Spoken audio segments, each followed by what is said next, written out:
everybody. I'm Larry Ridley, and this is Madden 17 on EA Sports.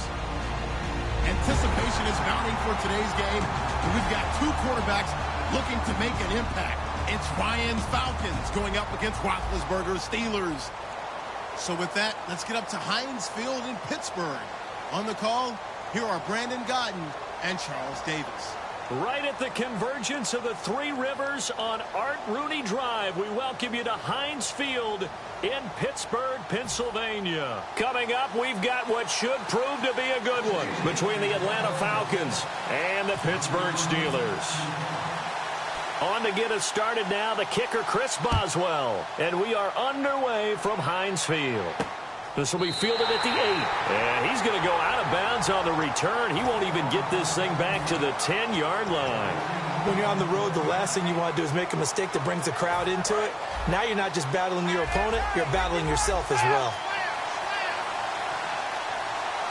They come up in an offset eye. Ryan. Fuller brings it in over the middle. A gain of 6 there on first. That was not a completion that results in a highlight video. But at the same time, if you have those kind of completions all game long, eventually one of them might turn into a highlight. On second down, here's Ryan. Oh, the ball comes out on the hit, but they'll say it's incomplete. And a man, as we look at the starters now, a man who really has earned us talking about him in the booth, Julio Jones. He's a 1,000-yard receiver each and every year. So sleek, so wonderful. I call him Secretariat. And they'll look to avoid an early 3 and out here on 3rd and 4. From the gun, Ryan hit, and he lost the football. On plays like this, when the ball comes free, it's often unusual for the team that lost it to get it back. Because this is the quarterback. The ball gets away from him. Everyone else is trying to execute what they're supposed to do on offense. They're usually looking in the other direction, downfield, or have moved away from him. In this case, though, a teammate is able to come up with the ball.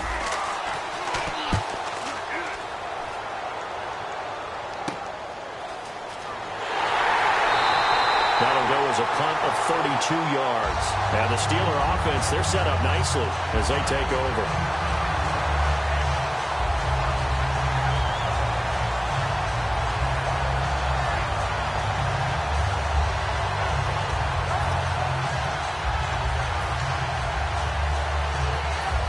Really nice starting field position here for the offensive unit.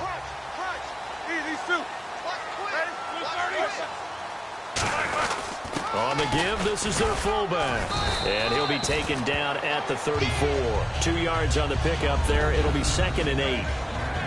Time for the offensive starters now for the Pittsburgh Steelers, and a guy to watch out wide, Sammy Coates. A slow start in his rookie season, only caught 1 pass in 2015. They're expecting much bigger things from him, trying to help out that offense. If he can get open, you know his quarterback will find him. So a defensive brain lapse there and an encroachment penalty. Sometimes when you don't watch the football and make sure that it's snapped, you're watching the offensive player, and they can influence you occasionally and look like they're getting ready to move, and the officials don't detect it. Here we go. Beat these two.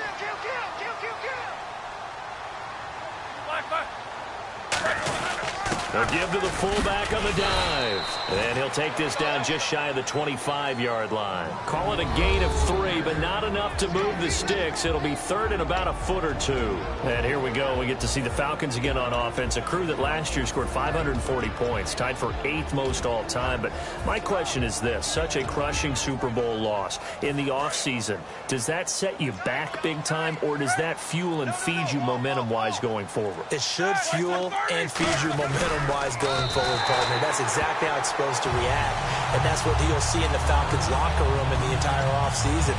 They'll talk about finishing, unfinished business, things of that nature. But we have seen where teams have not recovered from it. Remember the Rams?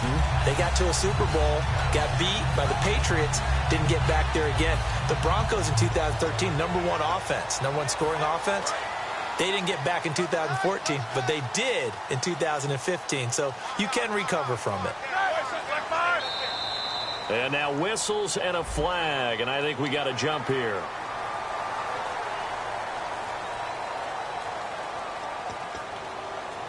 So 5 yards remain now. Still first down.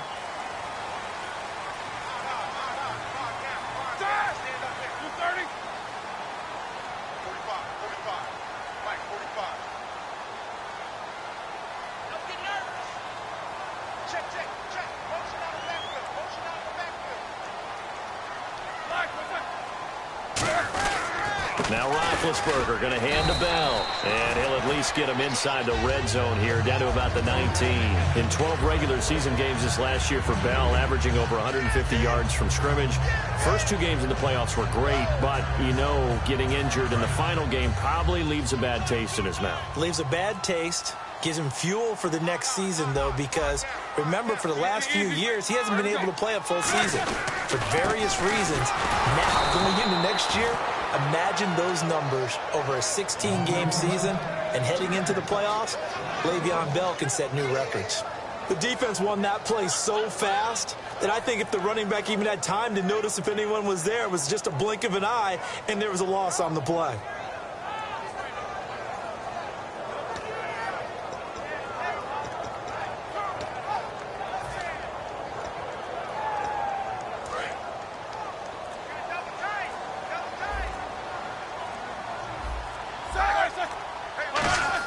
Roethlisberger now off the bootleg.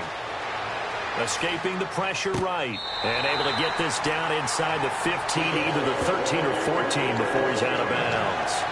Well, they were in the red zone, and they needed a first down. Was it a surprise to you that they went to the tight end? Not at all. I thought, though, the defense might put a little more pressure on him, but still able to complete it. So the offense has it 1st and 10.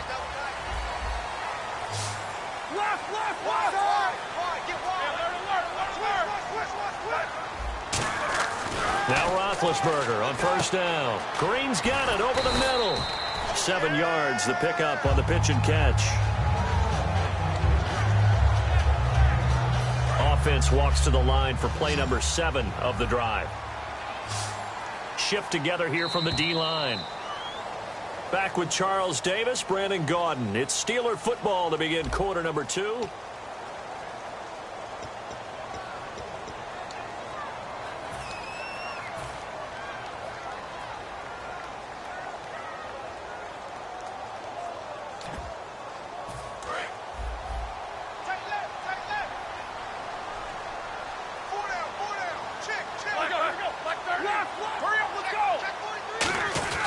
They run with a fullback mix. And he'll get this one back to the 5-yard line, but no further than that. Just a yard on the pickup there, and it'll leave him with a 3rd and 3.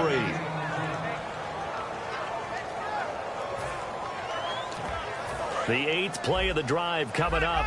It's 3rd and 3.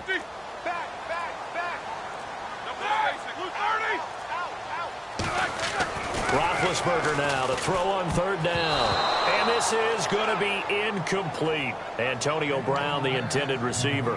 And it's now 4th and 3.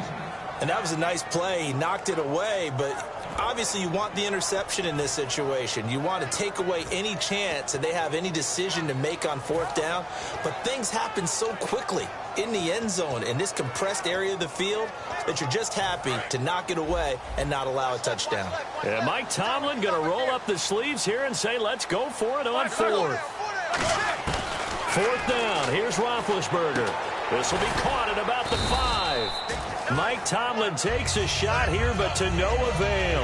And it'll be a turnover on downs. Atlanta now coming out on the field. And the first drive, 3 and out. Second possession, see if they can get a little momentum. And oftentimes that first drive is just a feeling out process. You have some plays that you've got called and you want to see how defense reacts. It may not go terrific on the first one. Now they're ready to go. They've kind of got a look at them, got a sense. Let's see if they open things up a little bit. See if they open things up. Let's see what the defense does here, too, after a good stop. Now Ryan down around the goal line. And he'll be hit as he releases it, and that'll fall incomplete. Not too many things get to a quarterback of this magnitude, but I think it's safe to say that pressure can get to any quarterback. Now, he's obviously a great franchise quarterback, but felt the pressure, threw it incomplete. From deep in their own territory, they look to throw. He's got Fuller. And, Charles, I know Ryan Shazier, who made that tackle, a youngster you like a lot. I love him, and I liked him a bunch coming out of Ohio State because the more this game leans towards speed and less on bulk, that's where Ryan Shazier excels because of his ability to run down plays. If anything goes away from him, he'll chase it. A lot of the time, he can run with tight ends, running backs downfield, and pass coverage. That only helps his outside linebackers like James Harrison and Bud Dupree get to the quarterback. And he'll take this one up close to the 25-yard line. And for Coleman, if you combine the rushing and receiving yards, close to 1,000 last year. He had 8 touchdowns as well and was just really a great 1-2 combo with Devontae Freeman. An outstanding one, and just think, if he's on just about any other NFL team, he's probably the lead running back. And Devontae Freeman gets the bulk of the carries. But Coleman, when he does get his hands on the football, he will produce a big way, speaking of the numbers you just gave. Lawrence Timmons coming hard on the blitz. He dumps him for a loss of 8.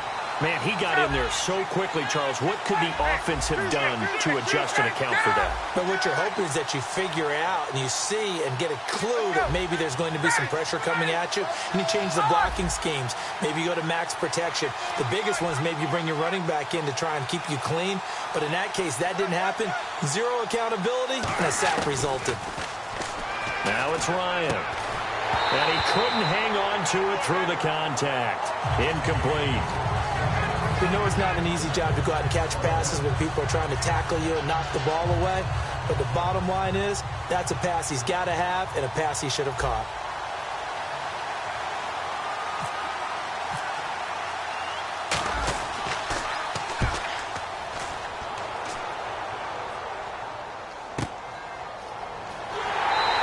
That'll be a 41-yard punt, just 1 yard on the return.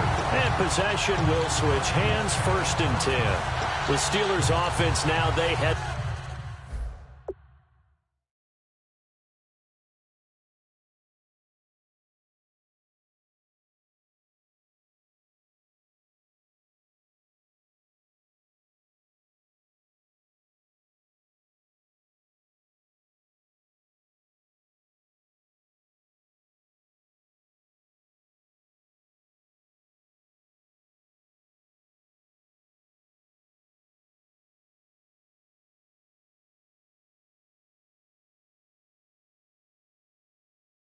Back onto the field. And last time, they had it 4th and goal, rolled the dice, didn't get it.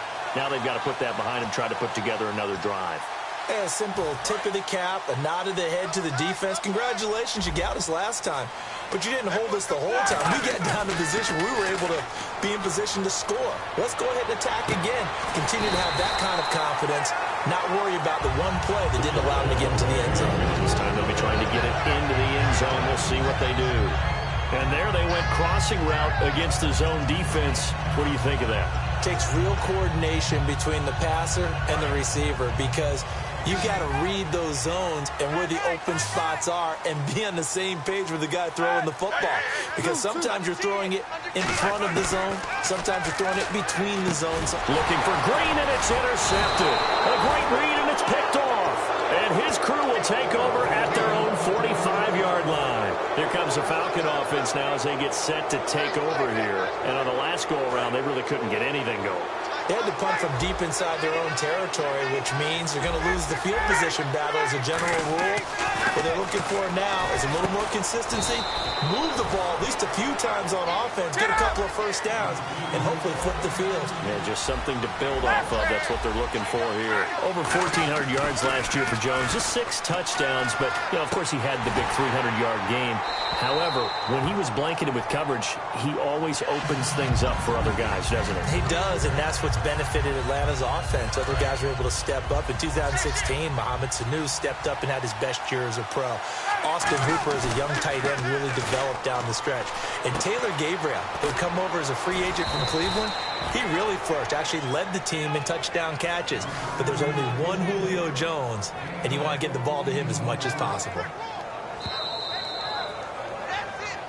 2 minutes remain in a scoreless first half. Back to Heinz Field after this. Fresh set of downs here.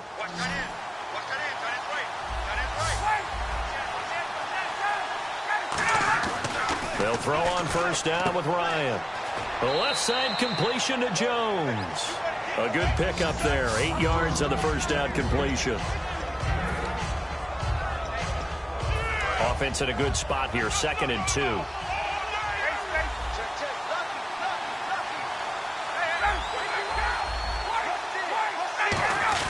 Ryan turns and gives to DeMarco. And he'll be brought down at the 27-yard line. 5 yards is the pickup there as that extends this drive.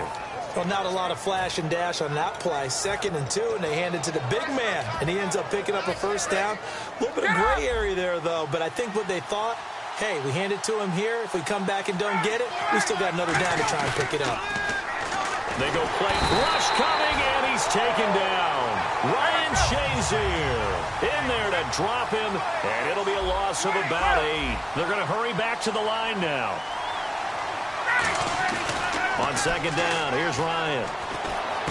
And finding the tight end, Hooper.